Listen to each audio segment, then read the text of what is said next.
Hello, Schmoville. Back with the Phase 3 of the Schmoes Know Movie Show.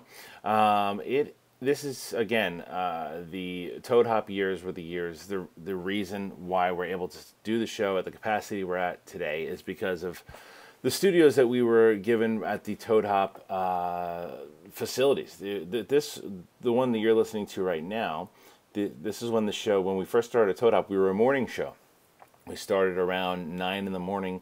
I think it was like 8 to 9 or 9 to 10. I can't remember. One of the two. But anyway, it was morning show. So we were just waking up, drinking our coffees. And this was our third show at the Toad Hop Network. And it was a fun one because we had a Schmoes Know regular, a buddy of ours, Jeremy Jahns, YouTube movie reviewing, one of the movie reviewers on YouTube. You know him, you love him. He called in. He wasn't live like he was in a couple of the other ones, but he called in and we talked about Batman movies because The Dark Knight Rises was coming out.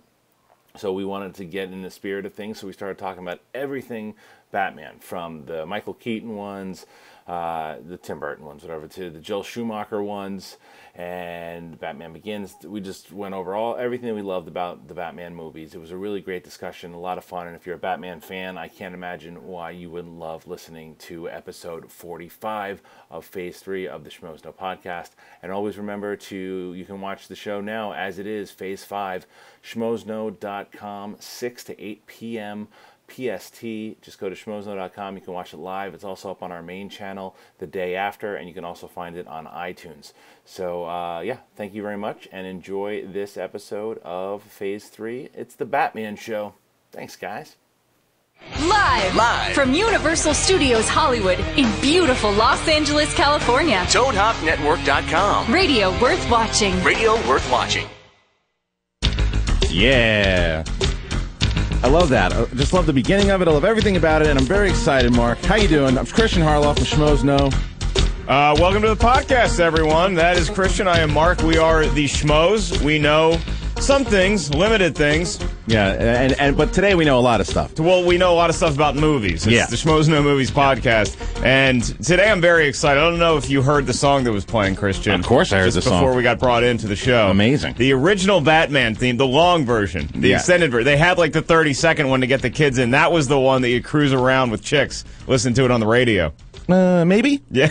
Get your shark spray ready, kids. It is a full hour of Batman yap. Yeah, and we have a lot of cool stuff to be going over Batman stuff. And we're going to be talking about all the Batman movies from Burton and Schumacher and Nolan himself. Excuse you, Adam West. Yeah, well, we might bring up that one. I don't know. We have to talk about the original. Fine. But besides that, besides all of the cool Batman stuff, we're joined by a very, very special guest today, Mark. That's right. We're going to bring in Jeremy Jahns, movie reviewer extraordinaire. Yeah, our partner in crime, if you will. YouTube celebrity. For our You Reviewers Awards, our buddy. We've done tons of collaborations with him. He's our good pal. Jeremy Jahns, you there, pal? Here is Jeremy. How are you, buddy? Oh, I'm doing great. There he is. So, Jeremy, we get to talk about some Batman. Oh, dude, how excited are you to be able to talk about all the Batman movies? Yeah, so like all four of them. I've been brushing up, man. I've been listening to my my Danny Elfman soundtrack, so I'm ready to go. Oh yeah, that's another thing. We'll be talking Danny Elfman versus Hans Zimmer. That's the biggest debate in my mind is the music, because obviously I think you got to give it to Nolan now over the Burton movies as far as quality, but the music. That's going to be a tough one. I think we get into that right before we get into the Nolan ones in the second half. So this is how the show's going to work. I'm just happy we all woke up this early. To be honest, we're just here. There's not a lot of things that I'll get up at 9 in the morning for. Batman Yap is one of them. You know what I love? You mentioned Hans Zimmer and Danny Elfman. Nothing about the guy who did the Schumacher score. Who did it? George Clooney? Besides Bono and U2. Yeah, no one knows who did that thing. I mean, it's ridiculous. Whoever did it gave a fake name. It's like, Frank Biffles. Like the Bachman book? Yeah, exactly. So this is how this show's going to work today. We're going to do the first half is going to be all Burton and Schumacher, and then we're going to take some calls from the fans so you guys can talk about those specific movies, and then we'll take a break. Then we'll come back, and then we'll talk about all Nolan movies, and we'll have a nice little segment on the Dark Knight because last week I think something happened where our Dark Knight things got a little muffled, but we'll go straight into the. It was top secret. Commissioner Gordon wasn't ready for us to release our Batman thoughts yet. No, but he's ready now. So let's just dive into this thing, shall we, chaps? Well, first of all, I think we talk about just the 1960s version that you saw when you were a little kid for 2 seconds, because one of the coolest things about that was the shark spray. Everybody remembers that scene. It was the Batman TV show. Then they made a movie about it, and it was kind of campy, starring Adam West as Batman. And on his belt at all times, he carried with him shark spray, and it actually came in handy. Jeremy, have you ever seen that version? I'm going to level with you, and I'm going to be a complete asshole. I haven't. I remember something about shark spray when Batman Forever came out, and then they were showing all the old Batman TV shows, all the episodes and the little campy movies on TV, on MTV or whatever. And I remember something about sharks, but now I'm piecing together why they showed the 60s campy one alongside the Schumacher Batman when it came out. I love how you said, I'm an asshole, I didn't see it. You're lucky that didn't sink the entire Batman franchise. So you're not an asshole for not seeing it, trust me. Very campy. Right. You know people are going to call and be like, fuck that guy. Can I say the F word on here? Yeah, you can. Well, you just did, Please so you can anyway. Yeah. Please do. All right. But yeah, so Harloff's fuming right now. So we're done with the 60s. Adam West, he's great on the Family Guy. But then the whole franchise got reinvigorated in 1989 when Tim Burton made Batman. Right, because up until then, you only had the only superhero movie you had that was gigantic was Superman. And you had 1 and 2, and I love those movies, but pretty much campy movies. Like if you go back and I love them. I still love them very much. But if you watch them, there's a couple dark moments in 2 for the Superman movies, but for the most part, a lot of cheese. So when Burton came out in this kind of dark tone, and everyone was going crazy over it, and then they announced Jack Nicholson as the Joker, it just set a whole new precedent for what superhero movies were going to be. Yeah, Jeremy, what was it like when you were in the theater the first time when you went to go see the original I guess not the 1989 Batman? Was he 6? It's funny because we're all going to show our age in this episode, in this podcast, but I remember going to the movie theater, because that was back when going to the movie was a big deal. Right. There weren't like 28 movies that came out in one weekend. It was like one that you went to see, and it was always full. And I remember these 2 kids dressed up as Batboy and Batgirl, or Batman and Batgirl, they were, kids. And it was people couldn't really dress up, and so that was a big deal. And the movie theater manager was like, "These kids, Batman and Batgirl," and it was just awesome, and everyone gave them a round of applause. And then, I saw it because my brother saw it before me, so I hated him for it.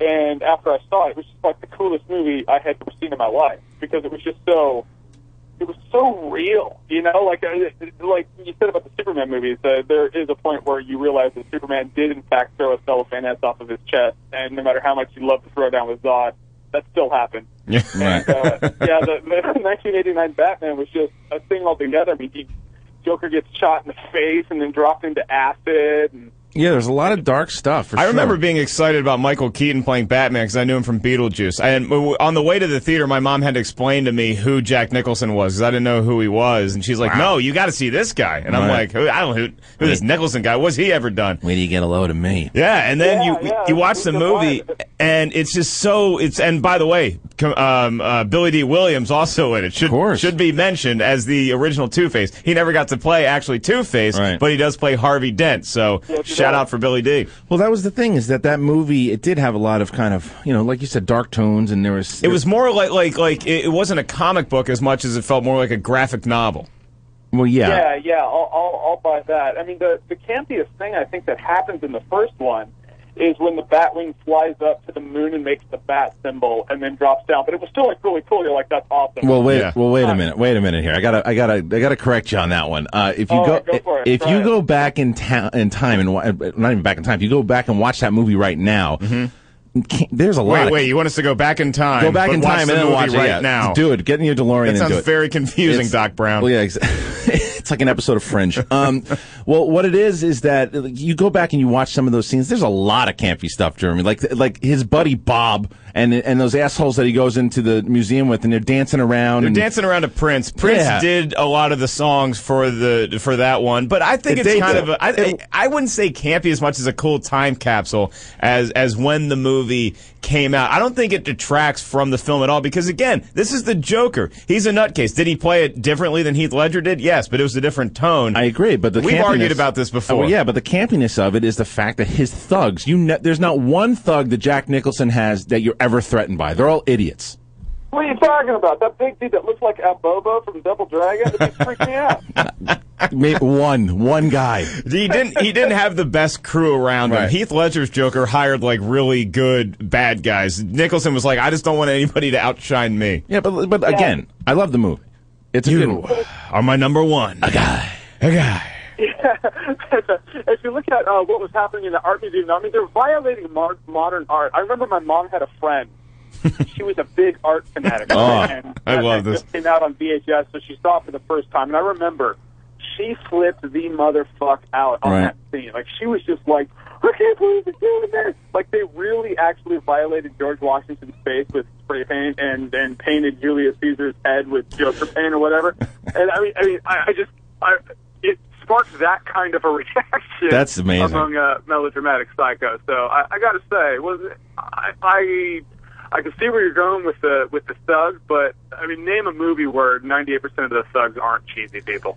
But, you know, the movie as a whole, it comes out and it completely put Batman back on the map. Now, all of a sudden, everybody, remember they had those Converse shoes with the little Batman logos on them? Everybody was now, Batman was back. And this whole kind of, you can say X-Men started the superhero movies for the new millennium. Yeah. But really, I mean, Batman, that was the first one. I think that's the first comic book movie that still holds up very well today. I agree. As far as special effects and all that other stuff. Batman 1989 was the reason that why we still have this superhero craze now, regardless, because it set the wave. The marketing and all that. Yeah, my biggest thing with that movie is not necessarily, like I said, I think it's a good movie. My biggest thing is that I always wanted to see a movie based on just Batman, and to me, the 1989 version is more about the Joker story than it is anything else, and that's because of Jack Nicholson as well, because when you get Jack Nicholson, especially at that time in '89, he says, I want the movie to be about me. You say, okay. Yeah. Well, you can also have more fun playing the Joker than you can Bruce Wayne, because there's different, because the Joker, all you have to do is just be crazy. You're almost like the comic relief at that point. Right. You're Tom Arnold in True Lies. You have there's an easier way to steal that movie. Right. But when you talk about the best Batmans of all time, I think Michael Keaton is right. I think Michael Keaton is such a good Bruce Wayne and a great Batman. What do you think, Jeremy? Jeremy, are you a fan of Keaton? I got like 7 thoughts that just went through my head. That whole monologue that you guys just did. Yeah.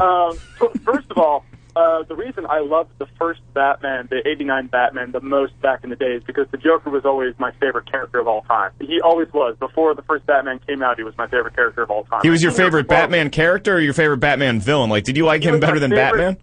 He was my favorite villain of all time. Okay. I can say that. And to this day, I'm really hard pressed to find someone. I mean, you have Darth Vader and the really ominous figures, but in terms of one that I'm like, that's the coolest guy ever.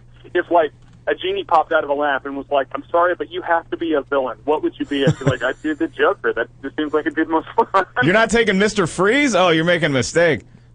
Yeah, I think Michael Keaton was I think the first one was definitely the Joker's movie, and as Heath Ledger came out with his Joker, it kind of retracted from the timelessness of that movie because it was all based on the Joker. And when you have a movie that has a, quote, better Joker, right, the first Batman kind of loses a lot of its gravity. I absolutely agree. Yeah, I believe that Michael Keaton was a great Batman because he was just very brooding and he didn't talk.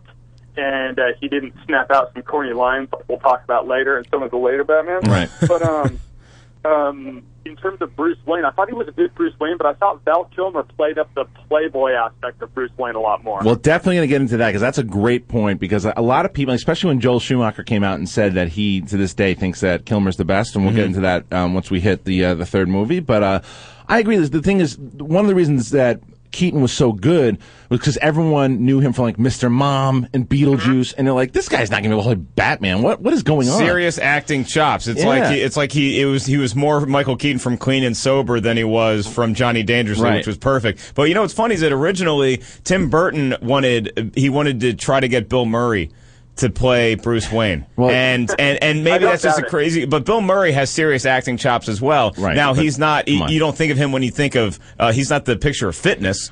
You know, this is why This is why I think Tim Burton had like lightning in him. He got lucky because the thing was, if you, we'll talk about 2 in a second here, but like he wanted to cast Nicolas Cage as Superman. The guy does not have great casting abilities. Always wants to be quirky and different. And, I'm going to go off the grain, and it's like just he 10 went or off 15 years ago, I wouldn't have hated Nicolas Cage as Get Superman. out of my face! Are you kidding? That's such. I wouldn't have hated it. Oh, that's a different podcast. Wouldn't have hated it. All right. Well, Jeremy, thanks for joining us on the Batman podcast. Now, and it's the Nicolas Cage Superman podcast. To break up our fight, why don't we? You want to try to take a phone call? You want to see if it's about the Burton movie? If it's about the first Burton movie, then yes. Okay, I can't. You want me to? We're going to take this live. We're going to take a risk here, and we're going to take our first phone call. It's Andrew. Is Andrew there? Hello. Hey, Andrew. What's up, Andrew? What are your thoughts on the Tim Burton Batman movies? Oh shit, I love them, except for the one with Arnold Schwarzenegger. Yeah. Well, then by then Joel Schumacher had gone over there. So, what do you like Michael Keaton as Batman?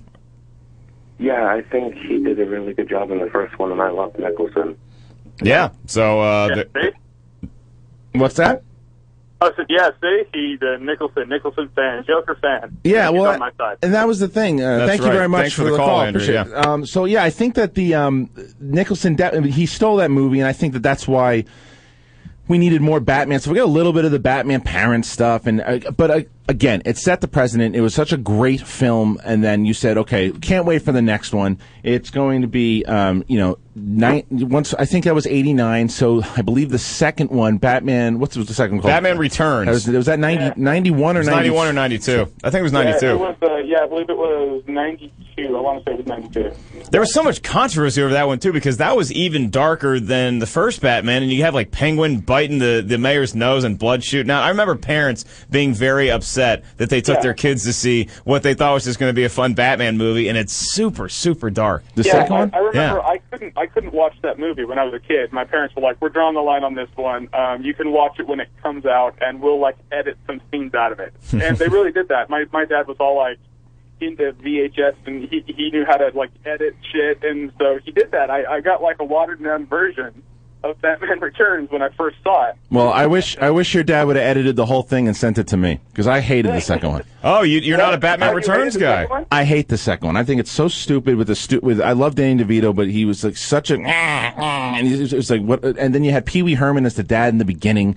You had what is that? Why would you complain about that? Paul Rubens is in one scene at the beginning. Why does that bother you at all? He's a buddy of Tim Burton. Listen to me, because it ceased to be a Batman movie and it became a Tim Burton movie. And there's two different things, because when you had a bit of Tim Burton, sprinkled throughout the first one, but yet it was still a Batman movie with the Joker story. The second one was purely a Tim Burton movie with that theme and the music, and it became so bizarre. That music's great, and it's too bizarre. I really like Catwoman in that one too. I thought Michelle Pfeiffer was phenomenal as Catwoman. Yeah, she was fine, but it's just everything. It was so out of place, and it was so silly, and it was so. You talk about campy shit with the beginning with the circus stuff, and there's clowns running around doing God knows what. It kind of unravels. I mean, it's not a great movie, but I still enjoy watching it because, again, I love Michael Keaton as Batman. So. Some people love the second one. I despise it. I think it's very hard for me to watch. Yeah, I can say this. You have valid points as to where you're coming from, and it's definitely a completely different vibe from the first one. And I think before the show, Christian and I talked, and he was like, "I want to hear what you say about these movies," because usually Christian and I we're not on completely different spectrums. Usually we're like, oh yeah, we're in the same ballpark about movies. But I think I like Batman Returns better than both of you do. Yeah, I think so too, because I'm not a huge Tim Burton fan. I mean, there's a couple of like Beetlejuice I love. The first Batman, like I said, I like, but Frankenweenie. But I just think, that, like I said, his style usually overtakes the movies, and it focuses more on becoming. He's more the star of the movie. Yeah, and to me, sometimes he shows off in his movies for sure, in the Batman movies. Yeah, and I think sometimes the story suffers from it, and that's why I think the second one. But we're going to take a second phone call, and this guy has been a returning caller. This is his third call. We're joined by Tyler, the Cali critic. What's up, buddy? Hey, not much. So how about you, man? What do you think about have you ever seen the original, the 89 and the 92 versions? Unfortunately, I haven't yet. Oh, really? Wow. Oh, really? Yeah. I was going to make a joke about, like, who hasn't seen him by Dude, now? Jeremy, I was right there with you. I was like, of course. He's Tyler. He's a Cali critic. Of course we've done this, but he hasn't. Wow, dude, I treat love that. yourself. No, wait, that's very interesting because it's almost like the Star Wars thing. Like, because Tyler, just to, I'm assuming you're in between like the 17 to 22-year-old range. Yeah. All I right. am. So right there, Man, we got John Edward on the phone. you want to talk to any great-grandparents while we're here? I'm pretty good at that, but I'm just saying, but that is very interesting to me. I'm going to guarantee you that after someone who's been exposed to the Nolan versions first, when he goes back to watch those 89 to the Burton ones, and even he's going to hate him. Or he's gonna realize, okay, they're fine, but they hold nothing on what I have seen recently. Yeah, it may feel a little more dated. Now, Tyler, have you seen the Batman Forever and Batman and Robin? I've seen parts of Batman and Robin, specifically the Schwarzenegger bit. Yeah, well, He hasn't seen any of the other ones. That's all you need to see from Batman and Robin. You don't need to get too much more in depth with that one. But I highly recommend seeing Batman and then Batman Returns because you want to know what happens to those characters. Right. So well, Tyler, how much do you know of Michael Keaton then? Because he's kind of been out of the limelight. I mean, with the exception of like the other guys, know. But do you know anything about him? Like, have you seen a lot of his movies? I've seen a few of his. I like the stuff that I have seen from him. He's a pretty underrated actor. So so what do you think going into, because eventually you're going to watch the 89 version, as putting on your casting hat, can you see Michael Keaton out of the movies that you've seen? Can you see him as Batman? I could, actually. All right. Well, here's your homework, my friend. Next time you call in, we know you're in college, but sorry, we're going to give you some homework. I think before The Dark Knight Rises comes out, I want you to see Batman and Batman Returns and let us know what you think of it. I'll take that on. All right, good. So that's Tyler again. Thanks for calling in, buddy. Our weekly caller, Tyler, the Cali critic. I'm all tongue-tied today. Ready to take a challenge. We're ready. Okay. Well, you're Batman. You're supposed to. You're brooding. You're dark. You're not supposed to be talking a lot. That's not until the second half. But yeah, so I think that are we clear on the lines? We got a couple calls, but I want to go ahead and get into we talked about Burton a lot, and then Batman Forever comes out, and I'll tell you this quick story. I was so excited for Batman Forever. Me it was too. right in my wheelhouse for me. I was listening to the Top Gun soundtrack a lot because Val Kilmer, Iceman, was going to be Batman, and I'm like, this is going to be highway to the danger zone, baby. And we went down, we got first time I ever bought advanced movie tickets for anything. We go down there, and I remember that feeling in the theater of like, what the hell is happening? Right. And walking out of the theater, and it was the first time that I kind of had to trick myself into thinking I liked something just so I wouldn't be emotionally crushed. Well, I'm completely with you on that one too. Yeah, you go in there in that first, about the second scene, when he comes down and he's gliding down, he lands right in front of Nicole Kidman. You see all the spotlights and all the black lights and a completely different vibe. And you think maybe it'll just end after this scene. Maybe they got like a car sale going on, like one block down, and that's why all the spotlights are around. But it never goes away. Yeah, no, I know. And Mark said he was excited because Iceman was in it. I thought Batman was going to start getting stoned because I was a huge Jim Morrison fan. And, then you had, he had just played him in The Doors. And I'm like, oh, this is going to be a dark Batman. Yeah. And then, well, the thing, like I said, that I will give Burton movies credit for is the Danny Elfman score. And that it was so, like, for me, I'm a score guy. Just get me, but the Schumacher version really started playing with this musical soundtrack and with Seal and like, oh, let's try. I mean, yes, they had Prince in the '89 one, but it wasn't as dominant as like to just shove it in your face. Like, oh, here's the new hit song. Listen to this one. Listen to this one. It was a commercial. Offspring. Yeah, right. And the color schemes in that movie, it was dark, but then you had these weird neon lights. You just feel like you're at like a bad high school rave. And the villains in that movie, I was also really excited for because Jim Carrey, obviously, the guy changed my life in movie theaters more than once. And so you're excited. Oh, this guy's playing the Riddler. He's going to be fantastic. And Carrey is the Riddler. Maybe I just can't admit to myself that it wasn't that good, but I still want to give him some credit because Carrey in his prime. Because it's Jim Carrey in his absolute prime, and but Tommy Lee Jones as Two-Face, that just felt totally overcooked. I'll say this, and I actually said this to someone just day before yesterday. We were talking about stumping, and we're talking about villains in movies and shows. And I said there are two kinds of people in the world: people who like the really eccentric, fun, crazy, out of his mind Riddler, and people who like the really dark, ominous, just in control of the situation, mentally strong, yet really, really subtle about it, Riddler. You know what I mean? Yeah, absolutely. I mean, that's what they did with the Joker in the Nolan ones.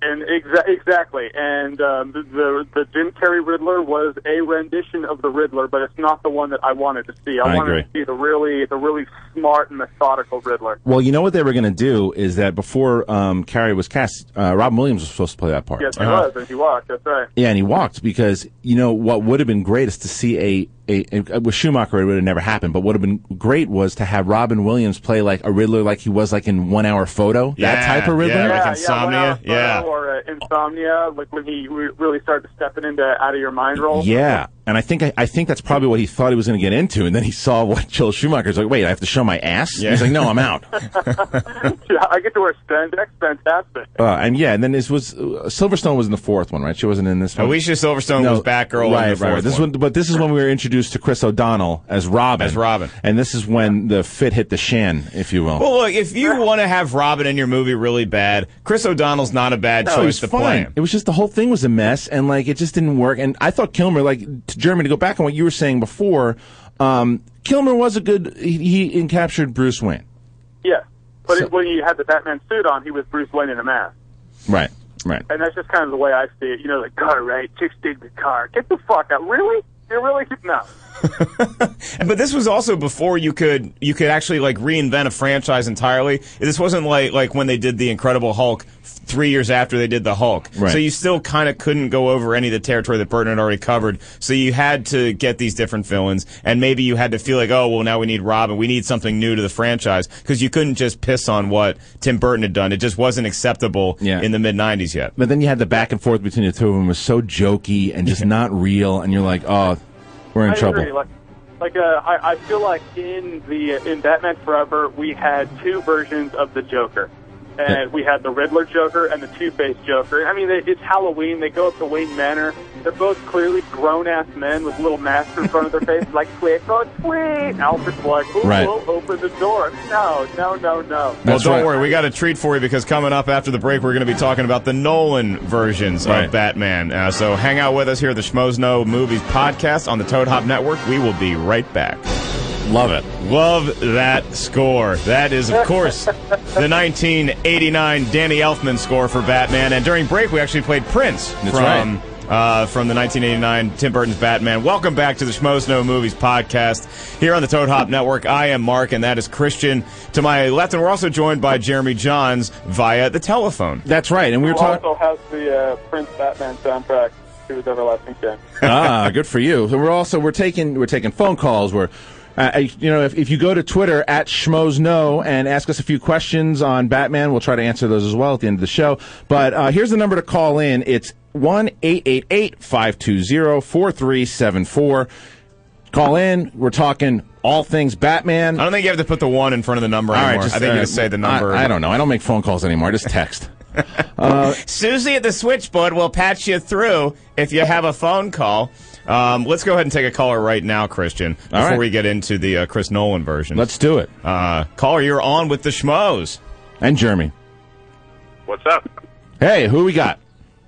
Chris Stuckman. Oh, shit. Look at this. Now, Stuckmanized up in here. it's like the Year Reviewers Awards all over again. It's like the Avengers, but we're talking Batman. That's right. Okay, Chris. We just need Catherine. That's it. And the Avengers. Well, Chris, I don't think we've ever. I know we've talked about Nolan's versions together. What's your stance on the Schumacher, the 3 and 4, if you will? There were Schumacher movies. It's like Rocky 5. Yeah, it's true. No, there is no stance on them. Batman Forever was tolerable, but Batman Forever was the first one that really started to turn it into like a whimsy, wacky circus. Fun, exactly, circus. Like you expected people to be punched and like you hear like a side effect like or just some crazy thing like that. Yeah, there were one too many thwaps in Batman Forever. But also, I think Chris has a point, because as a standalone movie, Batman Forever isn't atrocious, but it's a Batman movie. Yeah. It's not just some random It's not like Kick-Ass, where it's these are just new superheroes. Let's see what they're like. This is Batman. You can't make a bad Batman movie. Right. It's disappointing to the fans like me. Well, what was more disappointing was when number 4 came out, Batman and Robin, and they announced that Schwarzenegger was going to be the villain, and you're like, yes, he's going to recapture the Terminator evilness. You're like, all right, not going to happen. And then Schumacher just totally went over the edge. All right, everybody, chill. Well, that's eyes Come on, chill out. I mean, it was so bad. Yeah, everything. I mean, I don't know. So it's just, that movie was the one, like Spider-Man 3, that basically screamed reboot. Yeah. Oh, God. You know, Yeah, definitely. Did you ever hear the rumors after Batman and Robin that we're going to have Nathan Lane be the Mad Hatter and Madonna be Harley Quinn? Holy shit. And, yeah. This was, you didn't read this online. You read them in, like, Entertainment Weekly, Wow. movie magazines, and after that they were like, all right, this isn't happening, Batman's dead. So. But you know what's funny about that? It's great, because had that catastrophe never happened of number 4, we wouldn't have these movies that we're about to talk about now. Yeah, now, Stockman, I'm curious, did you see Batman and Robin in the theater, and at the time were you like, oh, I guess we don't get any more good Batman movies? No, I feel like even in 1997 or whenever it came out, I feel like even then I had the knowledge that would not be a movie that I needed to spend $10 on or whatever it was. I waited for VHS tape to see that movie. Smart. You should have cut the tape up after you saw it. I saw that because I was... One quick thing. Yeah. So, you guys did kind of gloss over a Batman theatrical release that I think is fantastic. Oh, I know what he's going to say. Say it, dude. Batman Mask of the Phantasm? Is that what you're talking about? Mask of the Phantasm. In theaters, excellent Batman movie. Yeah, that's a good point. You know what's great about that is that the voice of the Joker is done by none other than Mark Hamill, I believe. Well, Mark Hamill. Yeah, Luke Skywalker for everybody listening at home. Mark Hamill, to a lot of people, is the Joker. People love Mark Hamill as the Joker. He was one of those guys rumored when Nolan was casting. Where is it going to be? Maybe they'll bring back Mark Hamill to be a Joker, or maybe Robin Williams would finally be the Joker. Right. But then obviously they settled on some other dude, and he did okay. He did all right. But even because he carried over so well, they put him in the really popular games too. The Arkham City, what's it? Arkham City and Arkham City and Arkham Asylum. Right. Yeah, he was great. So, good call. Well, thank you, Chris. It's always a pleasure. Look forward. We're going to have Chris on pretty soon. I think in like 2 weeks he's going to be a full-time guest. So, cool. Look forward to talking to you then, bud. Thanks, guys. Good job. Go ahead. Hey, Jeremy, we'll compliment our own guests around here. Okay, thanks, buddy. Good job, forget it. I'm not in studio. All right, well, Jeremy. So let's go to your point of view here. When it's so 1995 was that was 95 was 95 was Forever, and then 97 or 90. Yeah, so Clooney, we don't need to talk. Clooney knows he was terrible. We don't need to talk about him. And then to his credit, he has a sense of humor about it. No, of course he knew he had no business being near that thing. And then you had Bat Nipples and Alicia Silverstone, trash on a stick. So then from 97 they put it on hold. Warner Brothers goes, shit, what do we do? Just let it sit. Mm-hmm. And then 2005 rolls along, and you get this masterpiece. Yeah, so as we knew it, this is what I heard. My friend comes to me and he goes, check this out. The director of Memento is going to direct a Batman movie. Right. And I was just confused. I was like, that's interesting. It can't be bad, or at least worse than what we got. I loved Memento. Right. And I was just interested. I didn't know how that would go. Yeah. Well, it's kind of like hearing that Quentin Tarantino's directing the new Star Wars. You don't think those two are ever going to meet. But you trust it. Yeah, and I was like, that's really cool. This could not work, or it could work so fucking well that I would just be beside myself. Then I saw the first couple trailers, and that end of that one trailer where the guy goes, where are you? And Batman's behind him, and he goes, here. And then it just goes dark, and I'm like, this is going to be the greatest movie. Now, maybe I'm just a backwoods Virginia redneck, but because I was pretty fresh off the boat getting to L.A. when that movie came out, and I don't remember a whole lot of hype. It almost felt like it was under the radar to me. Maybe that's just me. I didn't even see that movie in the theater. I don't remember seeing a trailer for it. There's not a lot in my head about when Batman Begins came out. When I finally did see it, I think it is now my favorite Batman movie of all time. I think it's even better than The Dark Knight. Well, let me start with this. Go ahead, Jeremy. Go ahead. Oh, I was going to say, it's kind of ironic we're talking about timeline. My first time I was ever in L.A. was actually a couple months before Batman Begins came out. And I saw the biggest fucking billboard I have ever seen in my life with Batman Begins on it in L.A. Well, I was living in a pretty bad neighborhood, so maybe they didn't get the new movie billboards over there. Yeah, but I agree. That thing came out, and it's like... and.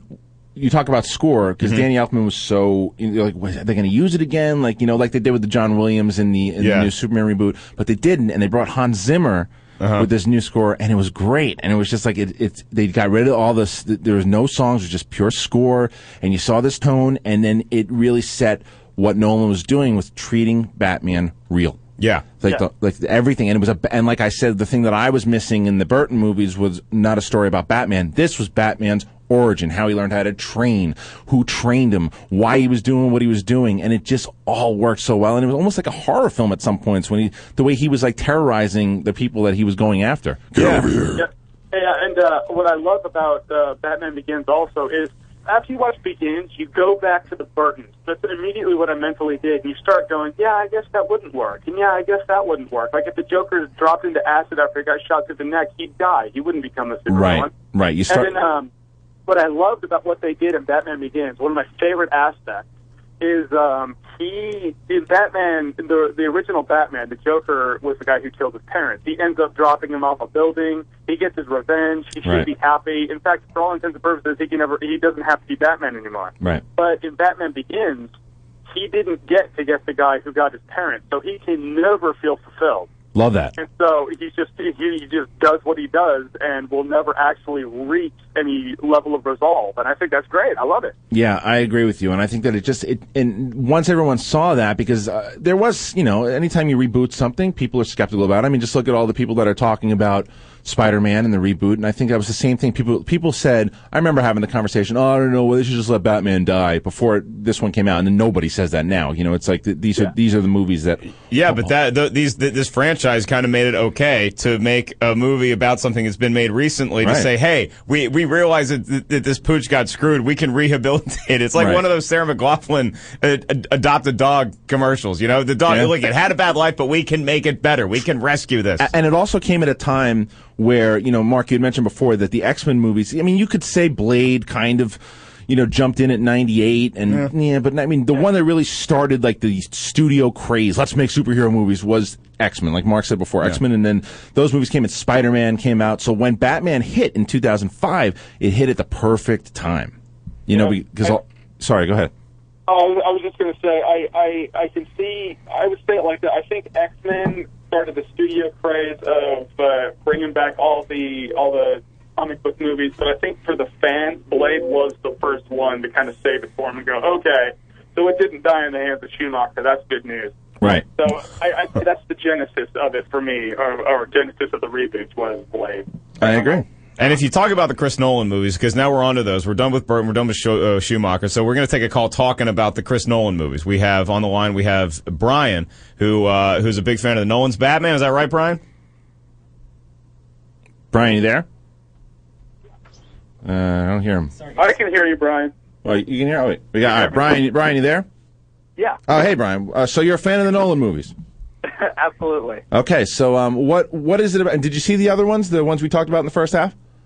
Yeah. I mentally blocked out Shoemaker movies, so I haven't seen those. But well, what do you think it is? What do you think it is that makes the Nolan movies such a standout?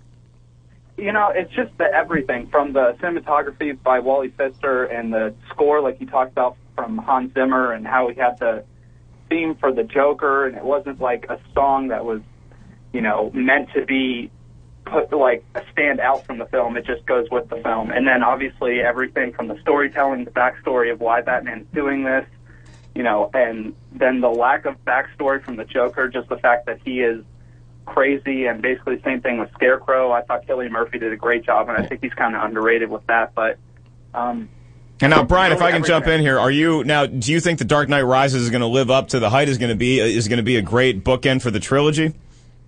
I think it will be. Like you, Mark, I think Batman Begins is the best in my opinion. But I mean, I am just so excited for this, and like you guys talked about with Arkham Asylum and Arkham City, I don't think those would have happened if it weren't for Nolan's films. At least I don't think they would have been made in the dark way that they were made. And those are personally my two favorite video games. And Jeremy, I know you like them. Oh yeah. Oh my God! If we get into Batman video games, this is a whole other podcast. I'm still playing Tetris here. But Brian, thanks a lot for the phone call. We're probably going to do a Batman recap at some point after the movie comes out. So Brian, make sure you call us again and let us know what you thought. Now, one of the things, Jeremy, that because we do want to cover we want to talk about our anticipation, whatever the word is. Yeah, it's a big word. It's early in the morning. One of the most anticipated movies of the year is going to be The Dark Knight Rises, but we'll talk about that in a second. I want to talk about the fact that the Dark Knight, when it came out, Heath Ledger was another one. Everyone's going, no, you can't. The guy from Brokeback Mountain, no, you can't put him in there. Funny? Here it is. This is exactly. I heard Heath Ledger was cast, and I was like, I looked at. I went over. I was just visiting my mom and my stepdad, and I was like, Heath Ledger's going to be the new Joker. My stepdad just gave me a look, and I was like, yeah, Brokeback Joker. And my mom looked at me. She like she was making food. She puts the shit to, like, you know how moms kind of firmly put the silverware on the counter. She looks at me and she's like, he is an accomplished and a very good actor. He is going to do so good in that role. And your mom's all right, Mama Jahns, you're coming through. And I kind of backed up, and I'm like, I really think she's right. Yeah. So my mom was really the one to slap me upside the head and be like, don't talk shit until you have proof that you're actually right about this. That's your innocent until proven guilty. That's your mom, and she's not fucking around. That's right. No, she is not fucking around, dude. My mom, everything I know about being able to analyze something logically in the world of entertainment came from my mom, I suppose. Yeah, and then cut to a few years later when her son is dressed up as the Joker for Halloween. That's right. So. Oh, that was wonderful. Well, you know, and that's the thing is that, yeah, Heath Ledger he just embodied exactly what the Joker was. I mean, to me, as much as I love Batman Begins, Dark Knight is my favorite.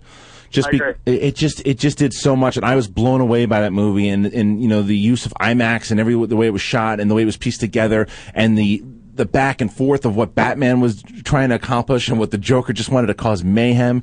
I mean, to me, that was everything that I remember in the comics that the Batman and the Joker were all about. Even when Joker says, "Kill you." I don't want to kill you. You know, that whole thing. What would I do without you? That's right. I love, now personally, I'm a Cesar Romero guy myself, but I think that if you, that's one of my favorite aspects of Joker versus Batman, is that Joker doesn't really want to kill Batman, because then what would he do? Right. It's like, I don't want to give up my chief rival. Right. It's like the Redskins are the Cowboys. You can't do it. Now, this is my question for both of you guys, is that, you know, that the reason Nolan's so great is because he doesn't just half-ass it. He won't rush a movie. He basically tells the studio, no, I'm going to work on Inception right now. When it's time for me to come back and do the next Batman, I'm going to come back with a badass story. Yeah. Now, the question is, do you think before, you know, unfortunately Heath Ledger died, he had an idea, him and his brother had this story mapped out, that, because obviously by the end of the movie, for those of you who haven't seen it, spoiler, like, Joker doesn't die. So they're going to put him in the asylum. Was he going to get out? Was he going to be part of the third movie, helping out whoever was in the third? I believe so. Yeah. I think that he had a story where I don't think the Joker was going to be the main villain, but I think he was going to be an aspect of it. And I think that I think The Dark Knight Rises is not the story that he planned to do after The Dark Knight finished up.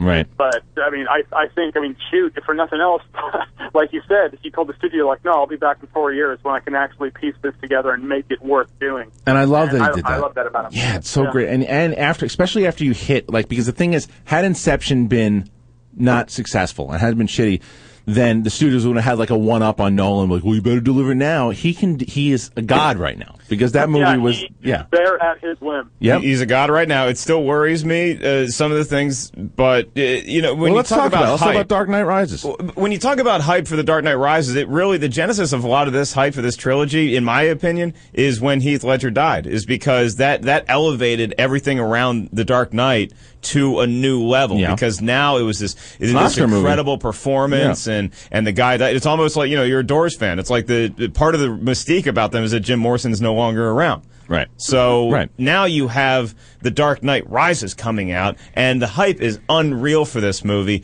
What worries me about The Dark Knight Rises is there's so many villains. Well, yeah. Where are all these people going? Why is Catwoman in it? How is this going to work? How are they all going to tie together? Jerry, relax. I'm nervous. Hey, there's so many villains. I don't know what to do. I like to say that, in The Dark Knight, Ra's al Ghul and the Scarecrow were in it. Right. So there were two villains in that one. There were two villains in the new one. Listen, I agree with you, Jeremy. I think, again, this is I'll be one of those fanboys where I'm saying trust in Nolan.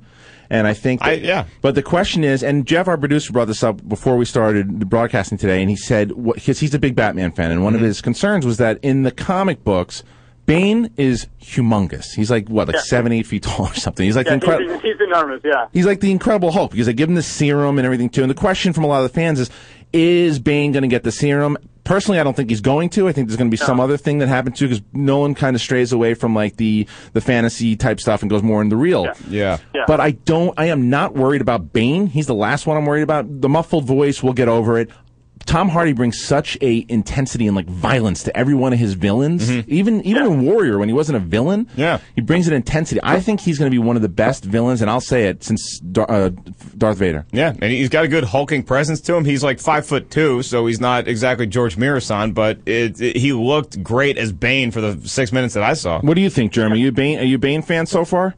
I like Bane. This is my thing. I think he's going to be a great villain. My question is, when I walk out of the theater, am I going to think to myself, he was a great villain, but was he Bane? You know, like, should he have been a guy named Bob, who also did everything? And you know what I mean? Well, like coming from someone. Oh, go ahead. I was just saying, it's coming from somebody who knows like the Batman world and Bane so well.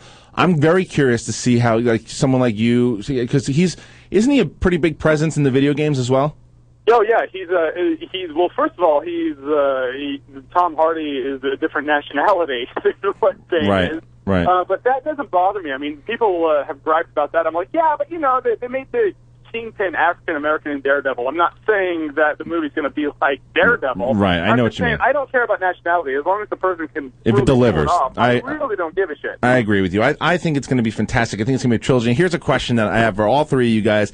What is going to be the fate of Batman? Is he going to get his back broken? Is he going to die? Is Joseph Gordon-Levitt going to take over as the new Batman because of that whole cop thing that happens in the comics? What do you think, if you were to predict the ending?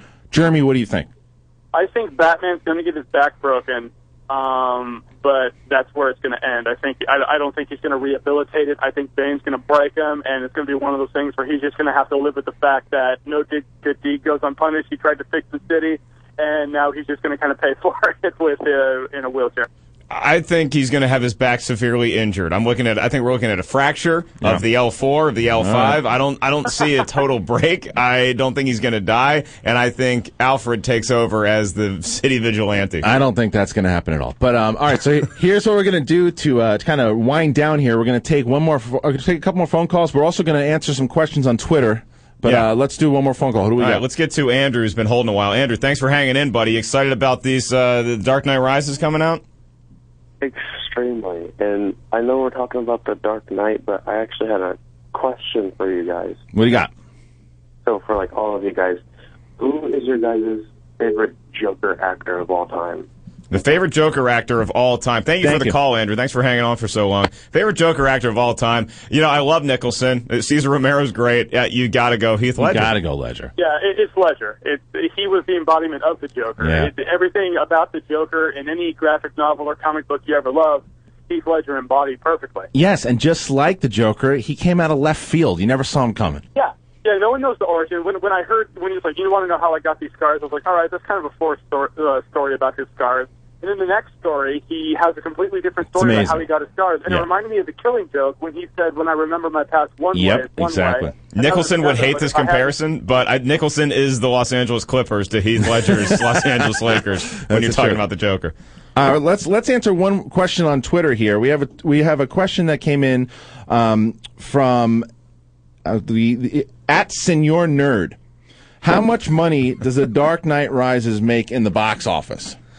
Oh, jeez. Well, if you've ever watched the Schmoes Box Office Sunday show, I'm not bad at predicting overall box office. I just don't really get the order right every week.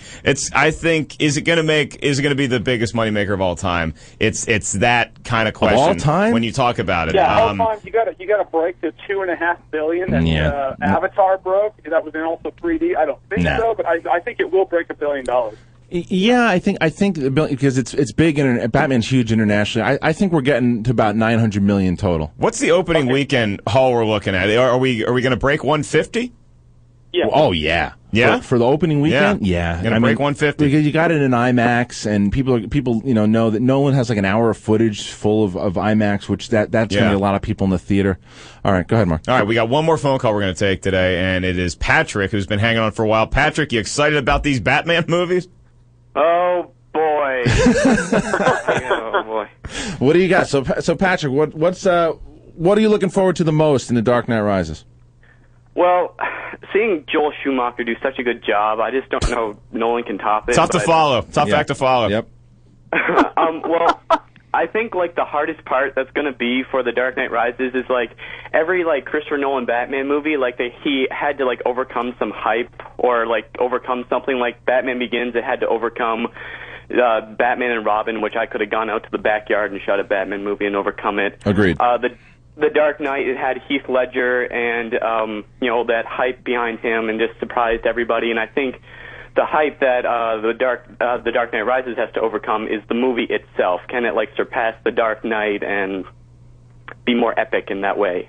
Yeah, Right. I think it's going to be one of those things where I think people might make that mistake is, I'm going to compare Dark Knight Rises to The Dark Knight. Really, Batman Begins and The Dark Knight are really different movies. They're such different tones that you can't really compare one to the other. I think The Dark Knight Rises is going to be the same aspect. I don't think you can really compare one to the other two because they're so different in terms of the trilogy. So, yeah, I agree that people are going to make that mistake. Well, Patrick, thank you so much for the phone call, buddy, and we hope you look forward to. We hope you get to see The Dark Knight Rises opening weekend, and again, give us a call back because I'm sure we're going to do another podcast about Batman after the movie comes out. One more thing, we on our Facebook page at Schmoes Know, we did. We asked a question about what you guys were looking forward to and some other, common facts you wanted to put. Logan Gray puts that the third trailer for The Dark Knight will be attached to the Avengers to let everybody know. So, I know a lot of people are going to be excited about that. Mark, this is where the press screenings do not come in handy. Yeah, we don't get any of the trailers. Sometimes they even cut off the back, the end credit scenes at press screening trailers. But if you have a final thought, Jeremy, about the Dark Knight Rises and the hype surrounding it, the excitement, you're going into this movie. What's your overall theme? My overall, I really, as long as I keep things in perspective, I don't think I'm going to be disappointed whatsoever. I think going back to what Christian said about Bane, do I think Tom Hardy's going to be a good Bane? I think, like the Joker, he's going to personally and in his emotional structure, and he's going to be the character, just like Heath Ledger was the Joker. And the only gripes that ever came from Heath Ledger's Joker was, his coat wasn't purple enough. Right. He looked like he just rolled out of a dumpster. Right. So the physical look of the character, Bane, Tom Hardy's Bane, isn't as big as Bane, but I think when he does what he does, he acts how he acts, he thinks how he thinks, I think you're going to look at him and go, you know what, that is Bane. He's not as big as Bane, but that really doesn't matter. That comes second to the acting talent and the embodiment of the character itself. Well, after that story you told, I really would like to know more what your mom thinks about Tom Hardy playing Bane. That's right. But, well, absolutely. I'm going to ask her. I'm going to be like, Mom, do you think young Jean-Luc Picard's clone from Star Trek Nemesis can really That's pull a great point. Well, look, this is we could talk about Batman forever, no pun intended. But now the thing is, this is the end of it. It's the Schmoes Know podcast. We'd like to thank the great Jeremy Jahns for coming on. You can check him out at youtube.com/Jeremy Jahns. You check us out at youtube.com/Schmoes Know, at Schmoes Know for Twitter, and /Schmoes Know at Facebook. Coming up next is the Heidi and Frank Show on the Toad Hop Network. Thank you guys for listening. We will be here next week, 9 a.m. to 10 a.m. Avengers. See you then.